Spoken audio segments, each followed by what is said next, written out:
Aujourd'hui, dimanche, le 16 octobre 2022, jour de repos pour l'Église de Christ. Que la justice de Christ se manifeste par sa parole de vérité. Amen.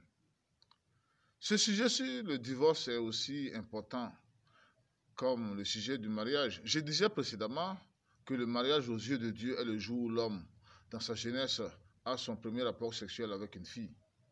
Pour celui ou celle qui est convertie en Christ, ou celui avec qui il commence un nouveau rapport sexuel est sa femme ou son mari.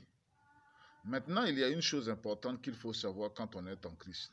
Vous savez, lorsque Christ disait que l'homme peut répudier sa femme en cas d'infidélité, c'est-à-dire qu'à partir du moment où celui qui est en Christ découvre ouvertement que sa femme est allée coucher avec un autre homme, il doit immédiatement répudier sa femme sans hésiter. Sinon, cette femme montre qu'elle n'est pas attachée à son mari comme son Dieu, comme son chef, comme son sauveur. Quand une femme devient infidèle à son mari, c'est comme si elle veut se séparer de celui que Dieu lui a envoyé pour la sauver. Le mari doit libérer sa femme par la répudiation. Et c'est bien ce que le Dieu de la Bible avait fait avec Israël ancien, Jérusalem, qu'il considérait comme sa femme qu'il avait trompée en allant vers d'autres dieux pour se prostituer avec eux.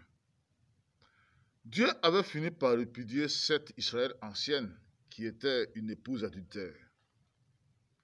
Si donc tu surprends ta femme d'adultère et que tu refuses de la répudier, sache que les mauvais esprits qu'elle a pris chez chez ceux du dehors viendront troubler ton foyer. Frère, avant de te marier avec une fille, prends le soin de l'avertir sur le cas de l'infidélité.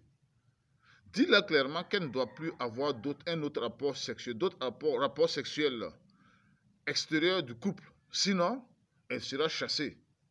Cela protégera ton couple. Il n'y a aucun péché à chasser une femme qui trompe son mari avec un autre homme aux yeux de Jésus-Christ. Seigneur Jésus-Christ, ouvre nos yeux sur le divorce. Amen.